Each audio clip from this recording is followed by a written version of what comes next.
You haven't had me on one of your records. Yes, I have. That would be a... No, I was on your record. And you were on my record. Because Yeah. when you got fired from The Voice, when I was like, hey, and then I quit. I was like, y'all ain't firing my Kelly. Oh my God, you're... And so I quit.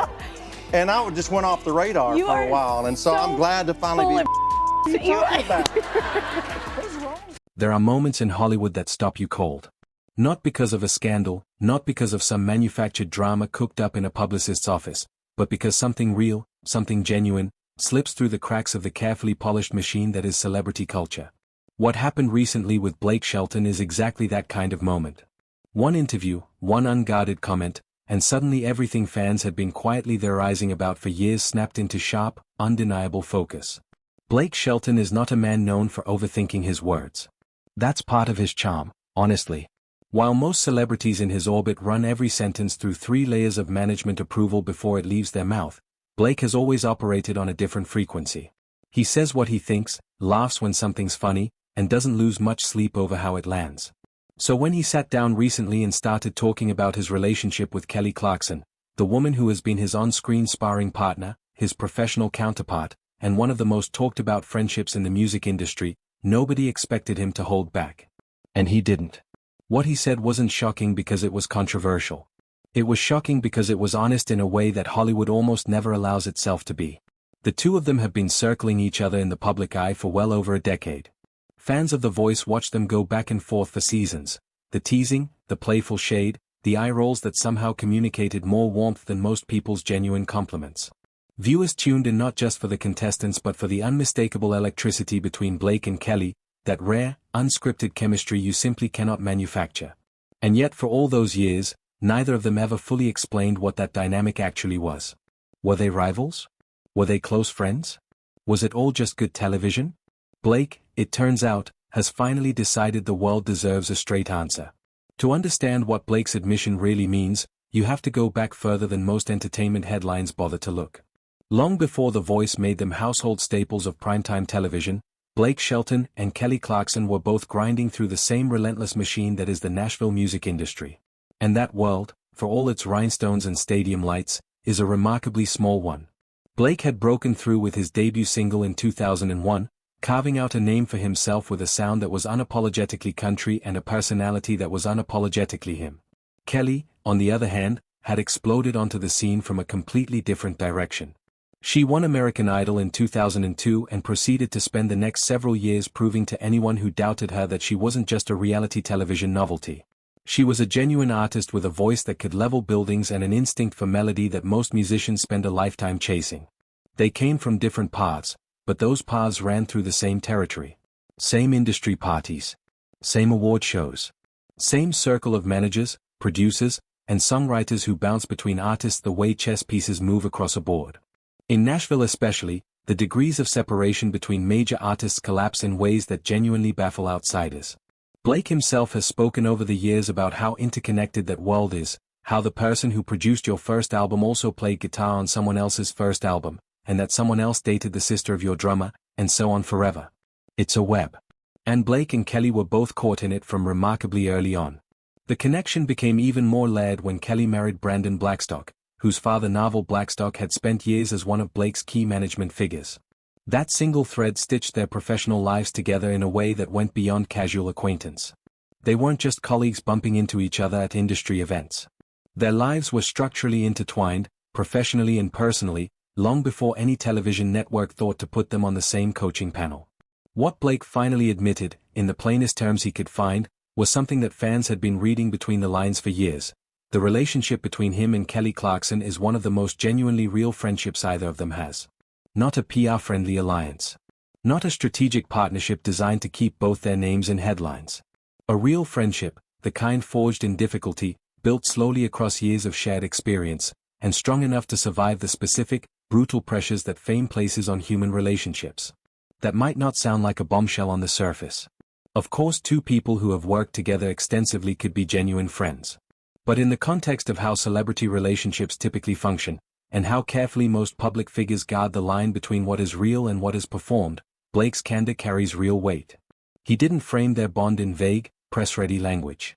He spoke about it the way you talk about someone who has actually been there, someone who showed up when it wasn't convenient and stayed when it wasn't glamorous. And when you look at the actual history between them, the admission clicks into place with the satisfying certainty of something that was always true, just never said out loud. Consider the periods in both their lives when things got genuinely hard. Kelly Clarkson's career, for all its extraordinary highs, has included chapters that were brutal by any honest measure.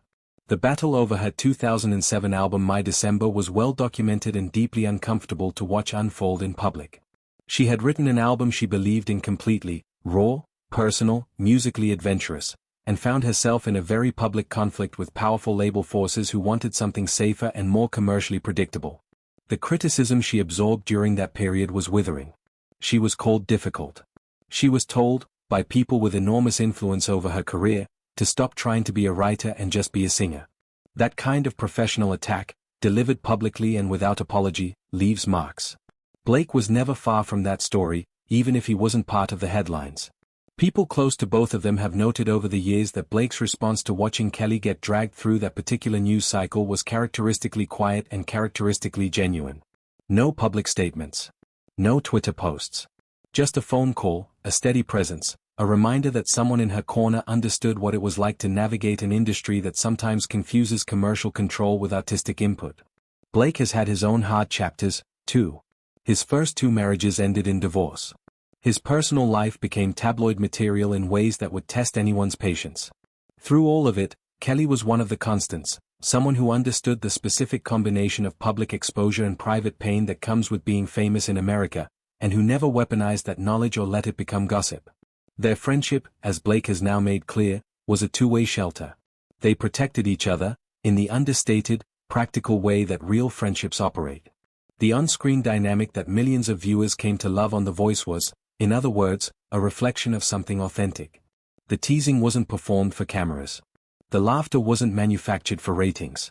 When Blake would throw a sideways comment at Kelly and she would fire back with something sharper and funnier, that was 2 people who genuinely knew each other well enough to push buttons without drawing blood.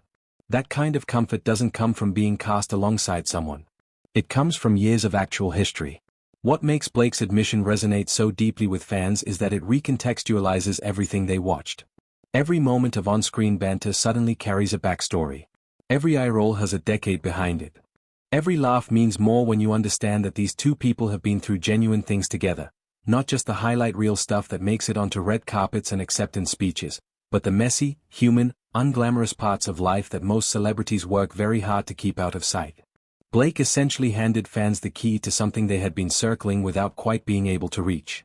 The dynamic between him and Kelly always felt like more than television. Now, they know why. There is something worth noting about the way Blake chose to express all of this. He didn't sit down for a carefully structured interview designed to shape a specific narrative. He didn't release a statement through a publicist or post a thoughtfully captioned photograph on Instagram with a paragraph of reflection tucked beneath it. He just talked, the way he always talks, with the unfiltered directness that has defined his public personality from the beginning. And what came out was something funnier, warmer, and more revealing than any polished media appearance could have produced. He spoke about their shared world, the overlapping managers, the same songwriters, the mutual friends who formed the connective tissue of the Nashville music scene, and he did it with the affectionate humor of someone who finds the whole thing genuinely amusing rather than complicated. He made it sound like what it apparently is, a friendship so deeply embedded in shared experience that trying to fully explain it to an outsider is almost beside the point. You either get it or you don't, and if you don't, that's probably because your life has never been as wonderfully strange and intertwined as theirs. That warmth is important. Blake Shelton has a reputation for being funny and for being direct, but what his comments about Kelly revealed was something softer underneath all of that. A real appreciation for someone who has mattered in his life for a long time. A genuine acknowledgement that the relationship people saw on television was never the whole picture, it was just the visible surface of something much deeper and more significant. Fans, predictably, lost their minds in the best possible way. Social media lit up with the kind of enthusiastic chaos that only happens when something confirms what a large group of people had independently believed for a long time. The reaction wasn't surprise so much as vindication. People had always sensed that the Blake and Kelly dynamic was real. The comments, the posts, the threads dissecting every past interaction, they all carried the same underlying energy. We knew it, we knew it, we knew it. The calls for a musical collaboration between the two picked up immediate and enormous momentum. This is not a new idea. As far back as 2012, Blake mentioned in interviews that working with Kelly in the studio was something he genuinely wanted to do. The stars never quite aligned, the schedules never quite cooperated, and the duet that fans kept hoping for remained hypothetical. But Blake's recent candor about the depth and reality of their friendship has poured fresh fuel onto that particular fire. The question now isn't whether their chemistry would translate into music, anyone who has watched them for 5 minutes knows it would, but whether the logistics can ever be made to cooperate. Given that both of them have full professional lives, packed schedules, and obligations running well into the foreseeable future, a full collaborative project might remain more dream than plan. But smaller possibilities feel more plausible than ever. A single, a surprise appearance, a televised performance built around their actual dynamic rather than a manufactured premise, any of those would send fans into a frenzy, and after everything Blake just confirmed, the audience for it has never been larger or more enthusiastic. There is a broader lesson in all of this, too, one that goes beyond Blake and Kelly specifically. In an entertainment landscape that often seems allergic to authenticity, where celebrity relationships are frequently managed, packaged, and delivered to the public in forms designed more for image maintenance than for honest communication, what Blake did stands out. He simply told the truth about someone who matters to him, in the most natural way he could find, without apparently worrying too much about whether it fit a particular story or served a particular purpose. The result was more compelling than anything a team of publicists could have engineered. People respond to honesty the way they respond to fresh air, with relief and gratitude, because they don't encounter it nearly as often as they should. Blake gave fans something real, and fans responded with real enthusiasm. It is, in its own small way, a useful reminder that the most effective thing a public figure can do is occasionally just be a person.